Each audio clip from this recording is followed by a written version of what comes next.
Good morning, students. Now it's your geography class. Uh, Try to understand the unit. This is your second unit of SST book, and it is geography. And the unit's purpose or the objective is to make you understand about the resources and the development. And your first chapter is land, soil, and water resource. But before under this unit means topic, you will study the first subtopic, and that subtopic is your first chapter, land, soil, and the water resource. But what is the purpose of keeping this topic, this unit in 8th standard, and what do the book want to give you the message? What do you learn from this book in this section? What is the objective? What is the message of this chapter? To make you understand and enrich your life and learn something to make your life better, to upgrade your thinking, to make you responsible. And what is the responsibility of yours towards the resources? And that's why this chapter is given in your 8th standard. And earlier I have sent you a video also, resource and development, but that is of 10th standard. So again I have make one video, and this is of 8th standard. I hope you will understand. So before starting our first chapter, let's understand the objective of the unit, resource and development. And means ये जो book है 8th standard का आपको क्या संदेश देना चाहता है, आपको आपके जीवन को किस तरह से ये एनरिच करना चाहता है, कैसे बदलना चाहता है, आप इस चैप्टर से ये पढ़ के आप क्या सीखना चाहते हैं? क्या आप इन्फॉर्मेशन सिर्फ कलेक्ट करना चाहते हैं, या आपको ये बुक का पर्पस आपको कुछ और संदेश देना है जिससे आप कुछ सीख सकें, अपनी जिम्मेदारियों को समझ सकें और अपने जीवन में उसे उतार सकें? इसीलिए आपको ये चैप्टर पढ़ाया जा रहा है. So let's first of all let's understand the objective of this chapter. This unit of geography is a conscious effort to help you understand the importance of resources in your life, and to appreciate the judicious use of resources for sustainable development. This unit aims to develop awareness towards conservation of resources, and thus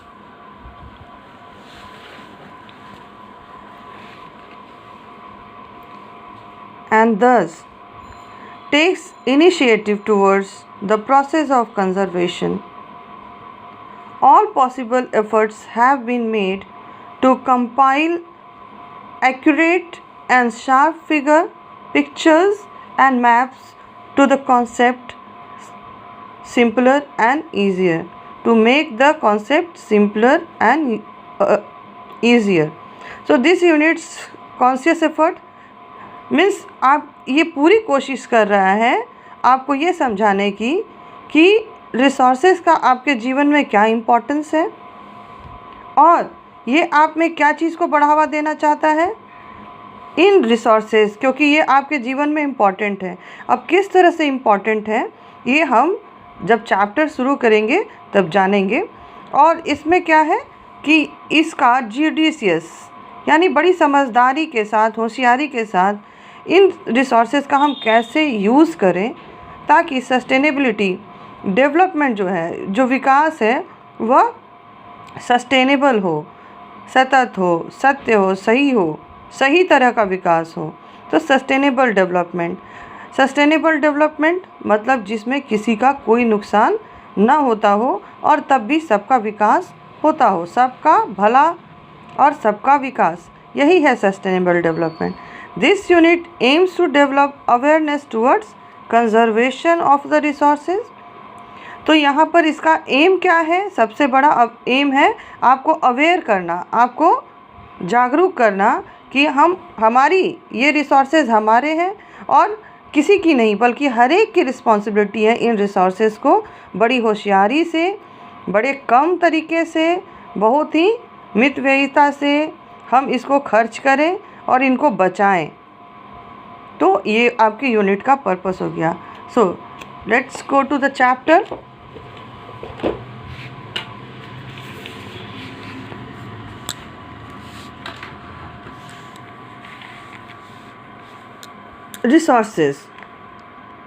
Resources and development, that is the unit, and under this unit we will study the chapter land, soil and the water, and the topics, the objectives of this chapter is the meaning of resources, the variety of the resources, the location of the resources, where these resources are located, where it found, मतलब कहाँ इन resources को पाया जाता है, and the distribution, और इनका use कहाँ कहाँ कैसे किया जाता है। तो ये 4 टॉपिक हम लोगों को इसके भीतर पढ़ना है। तो first of all we will study the meaning of the resources.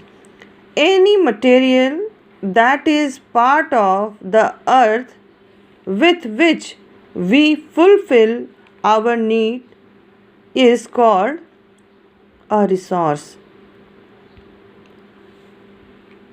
इसमें 3 अंडरलाइंड वर्ड है, fulfil the needs and resources. Resource क्या है?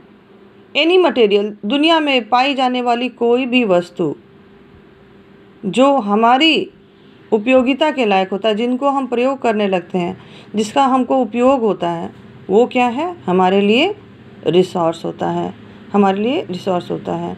जैसे कि कोयला, पानी, लोहा, पानी तो पहले से ही यूज़ में था, लेकिन कोयला हुआ, पेट्रोलियम हुआ, और क्या कहते हैं, बहुत सारी चीज़ें दुनिया में ऐसी थी, जैसे सूरज की रोशनी को तो शुरू से लोग इस्तेमाल करता है। बहुत सारी ऐसी जड़ी बूटियाँ थी और बहुत सारे प्लास्टिक वगैरह वगैरह, बहुत सारी चीज़ें थी जिसको अर्ली मैन नहीं जानते थे कि इसका क्या यूज़ है, और वो उनके लिए फालतू की चीज़ थी, लेकिन प्रकृति में वो थी।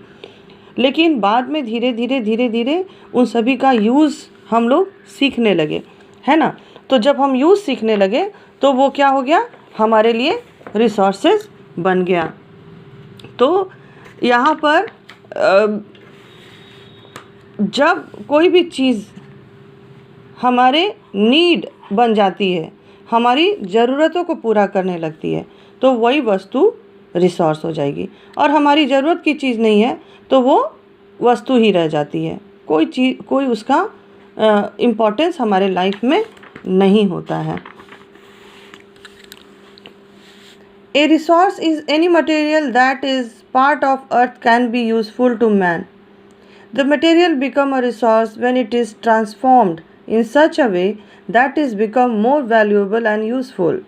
Resources have existed on earth from ancient time, but man did not have the tools nor the technology to use them. For centuries, coal and mineral oils were present below the surface of the earth, but they became resources only when technology to use them was developed.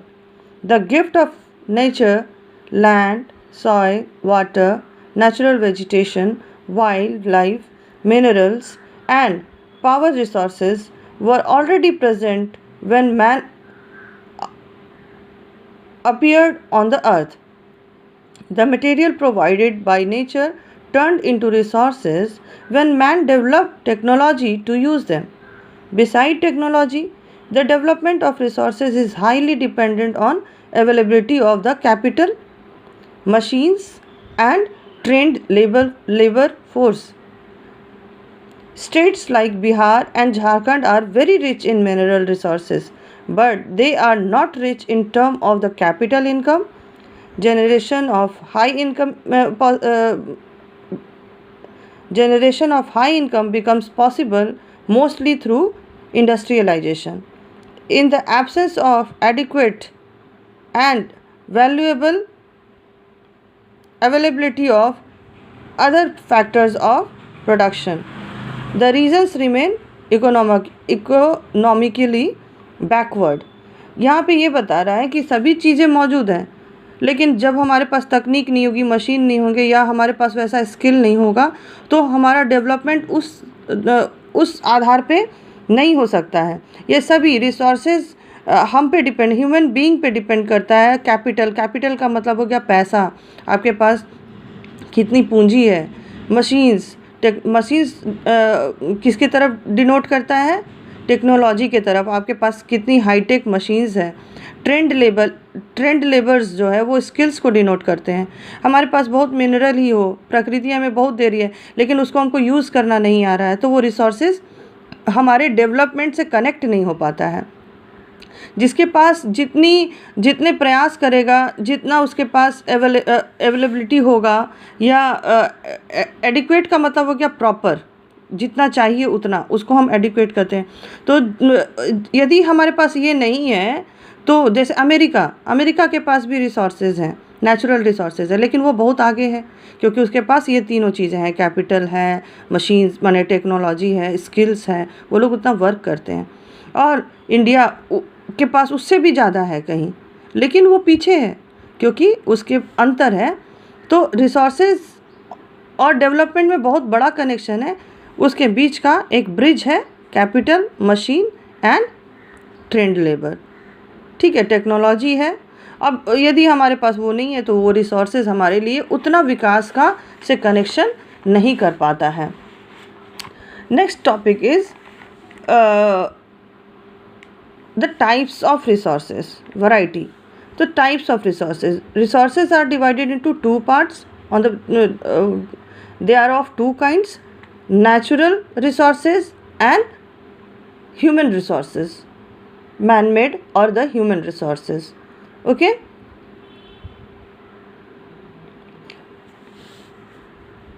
the combination of both the resources make a country advance. Okay, make a country advance. इन दोनों natural resource और human resource, इसको हम human ही कह देते हैं, human resource. तो देखो नेचुरल रिसोर्स अभी मैंने बताया कि जैसे अमेरिका के पास रिसोर्स है और साथ में उसके पास टेक्नोलॉजी है, स्किल है, कैपिटल है, तो वो क्या करता है, एक कंट्री को, वो अमेरिका को बहुत एडवांस बना दिया.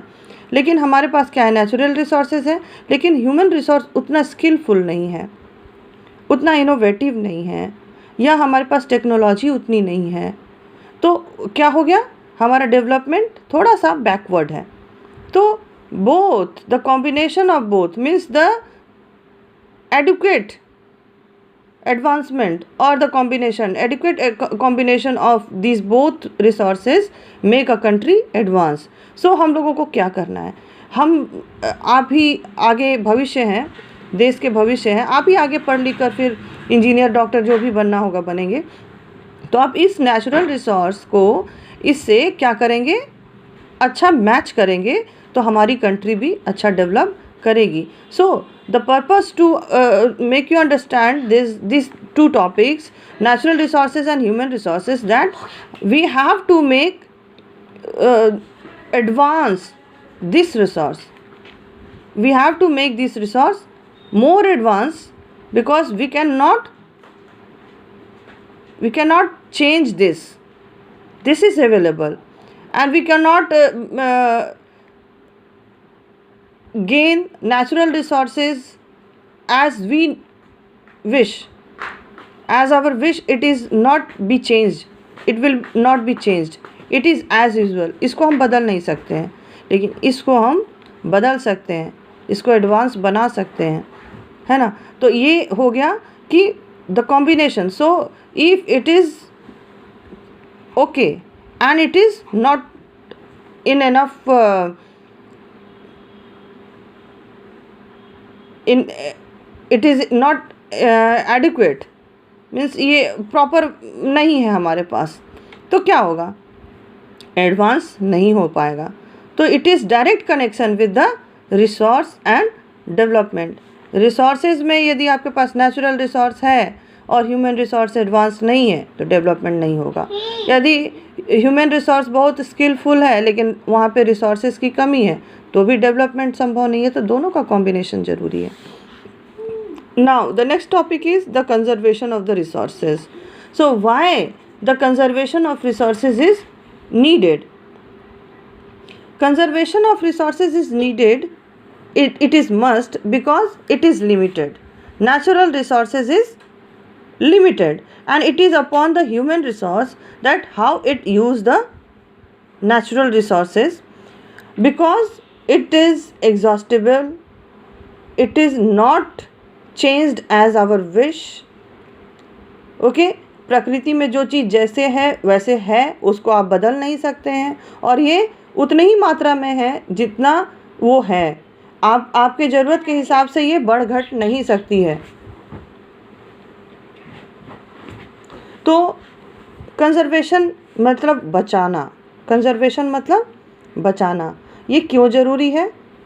क्योंकि देखो एग्जॉस्टिबिलिटी भी कुछ चीज़ होती है।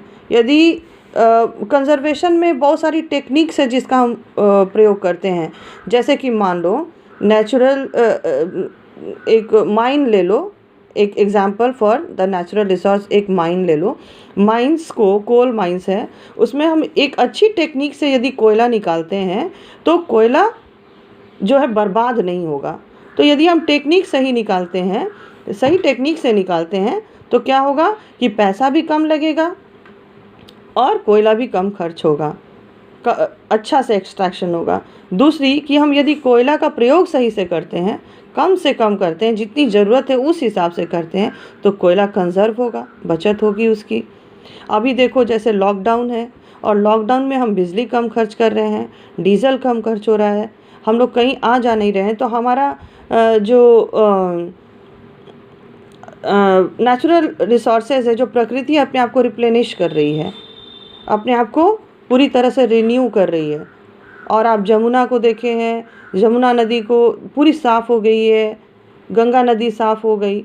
हम लोगों को क्या करना था कि कचरा कम निकालना था, हम लोगों को मिनरल ऑयल यानी कि डीजल पेट्रोल का खर्च कम करना था, हमें कम से कम जो हम लोगों को ज़रूरी चीज़ें हैं बस उतनी ही चीज़ों का यूज़ करना था। हाँ, लेकिन हम लोग क्या किए, कंज्यूमरिज्म पे चले गए। जितना भी चीज़ खरीद सकते हैं उतना चीज़ खरीदना, कपड़ा एक ज़रूरी है 10 खरीद रहे हैं।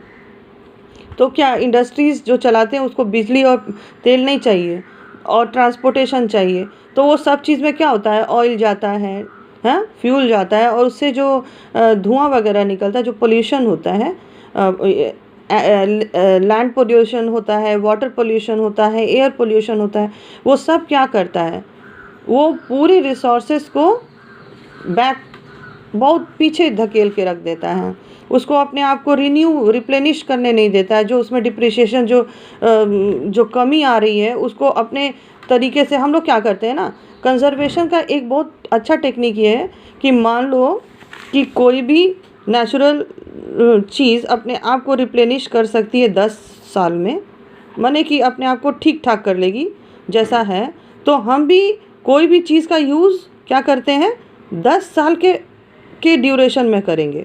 तो ये अपने आप को ठीक, जहाँ से जो चीज़ मान लीजिए 15 है तो ये 15 ही रह जाएगी, क्योंकि ये 15 को 10 ईयर्स में 15 कर देगी। लेकिन मान लीजिए आपके पास 15 है और आप 10 साल में यदि करते तो ये 15 रह जाती, लेकिन इसके जगह आप क्या कर रहे हैं 5 साल में ही इस 15 को खर्च कर दे रहे हैं। तो क्या आपका 10 साल के बाद ये 15 रह पाएगा?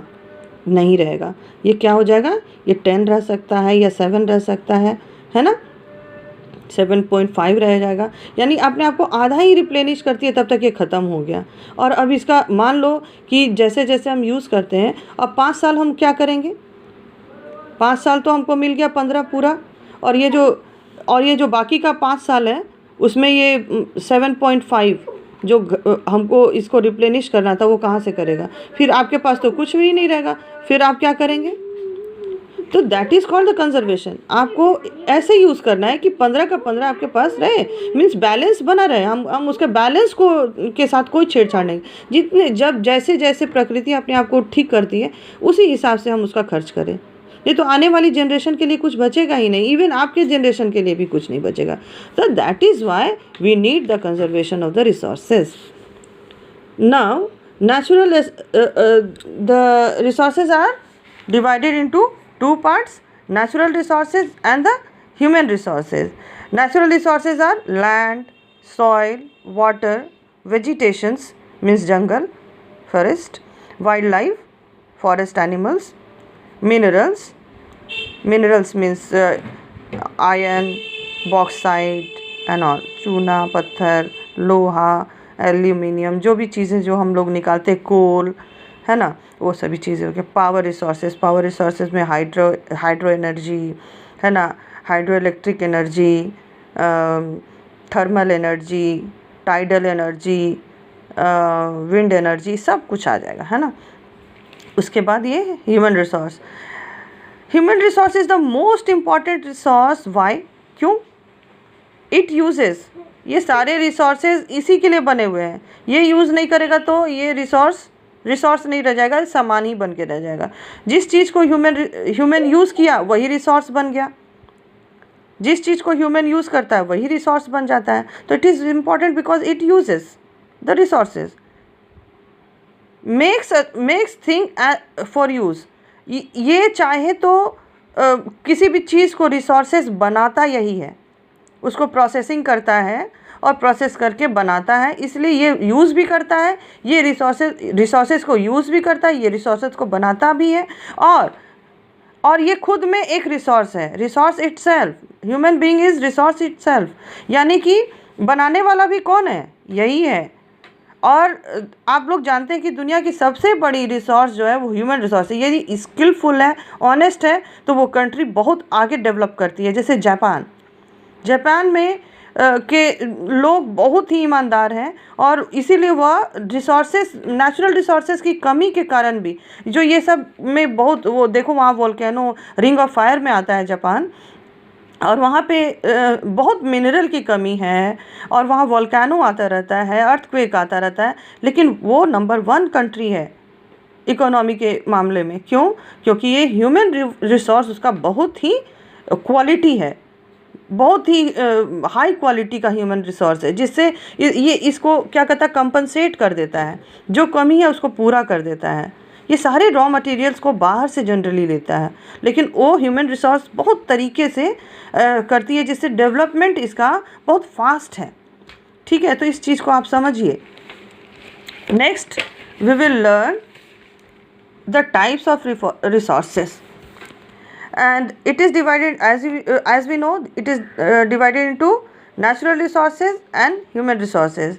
Natural resources are divided into 3 bases: on the basis of renewability, on the basis of origin, and on the basis of utility.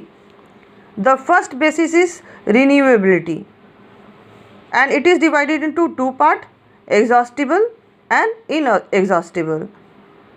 Exhaustible is called non-renewable, यानी कि जैसे मैंने बताया 15 को यदि 10 साल में खर्च होना है तो ये 15 में रिप्लेनिश कर लेता है, लेकिन यदि इस 15 को यदि हम 5 साल में ही खर्च करते हैं तो ये 5 साल बाकी हमारे लिए कुछ भी नहीं बचेगा। ठीक है, तो ये रिन्यूएबल का मतलब ही हो गया कि इसको अब समय लगता है रिन्यू होने में, अपने आप को फिर से बनाने में, जितना है उतना बनाने में इसको समय लगता है, ये खर्च होता है। ये प्रकृति में हमेशा तैयार नहीं रहता है, ये बन गया है, अब उसमें से आप खर्च करते रहिए। जैसे कि मान लीजिए आपके पास एक जॉब है, तो जॉब में आपको पर मंथ आपको कुछ पैसा मिलता है ना, पर मंथ आपको पैसा मिलता है, तो ये आपका रिन्यूएबल हो गया। हर 15 आप खर्च कीजिए, 30 दिन में फिर आपको सैलरी मिल जाएगी। लेकिन मान लीजिए कोई ऐसा व्यक्ति है जिसको कोई एंडाउमेंट हुआ है, यानी विरासत में 15 लाख रुपया मिल गया है, ठीक है, 15 लैक्स, अब आप और कितना भी सोच सकते हैं, और उसके पास कोई जॉब नहीं है, तो वो क्या करेगा? यदि 1 साल में ही या 1 महीने में ही खर्च कर देगा तो बाकी समय क्या करेगा? तो वो क्या करेगा, इस 15 लाख को अपने लाइफ स्पैन में क्या करेगा, उसको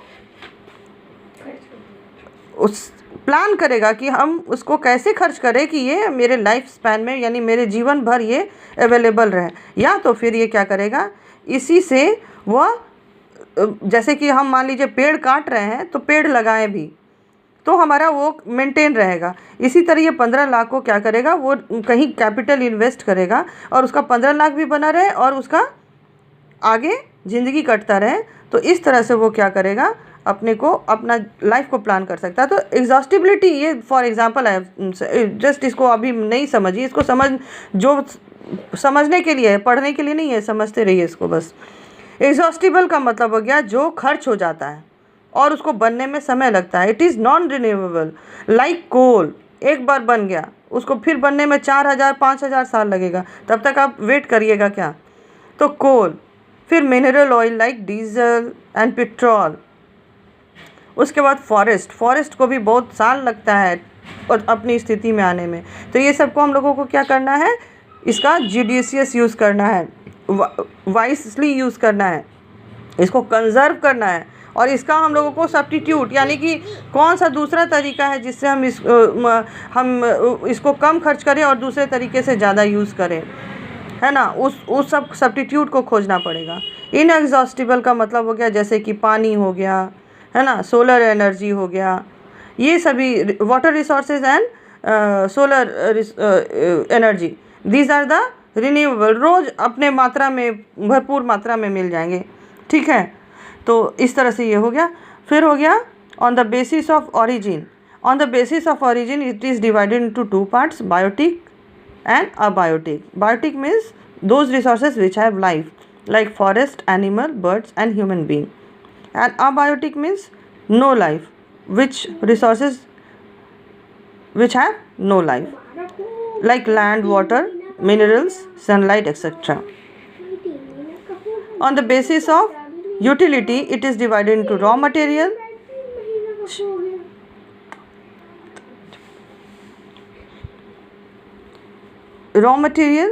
energy, raw material resources, energy resources and food resources.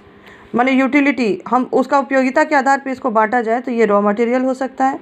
बहुत सारी चीज़ों का हम उत्पादन ही इसलिए करते हैं, प्रोडक्शन ही इसलिए करते हैं कि उसको हमको प्रोसेसिंग करना रहता है। जैसे वूल हो गया, मिल्क तो फूड में भी आता है, मिल्क का बहुत सारा प्रोडक्ट प्रोसेस भी किया जाता है। फिर है सिल्क का प्रोडक्शन ही हम करते हैं, सिल्क का टेक्सटाइल के लिए। मेटल्स, जो भी हम मेटल्स और मिनरल्स माइनिंग के द्वारा निकालते हैं उसका कोई यूज़ नहीं है जब तक कि उसका हम प्रोसेसिंग नहीं करते हैं, तो it is used as raw material. Seeds, बहुत सारे, जैसे सरसों है, सरसों को हम लोग क्या करते हैं, इसलिए उगाते हैं ताकि हम उसका क्या करें, ऑयल निकाल सकें। और जैसे या वीट है तो वीट को भी हम लोग वीट फ्लोर बनाने के लिए यूज़ करते हैं, उसका प्रोसेसिंग होता है। ठीक है, तो ये हो गया रॉ मटेरियल, पहला कैटेगरी जिसका प्रोडक्शन हम रॉ मटेरियल के लिए करते हैं। फिर दूसरा हो गया एनर्जी, जिसे कुछ चीज़ें जिसका हम यूज़ ही सिर्फ एनर्जी प्रोडक्शन के लिए करते हैं, जैसे wind energy, water hydel energy.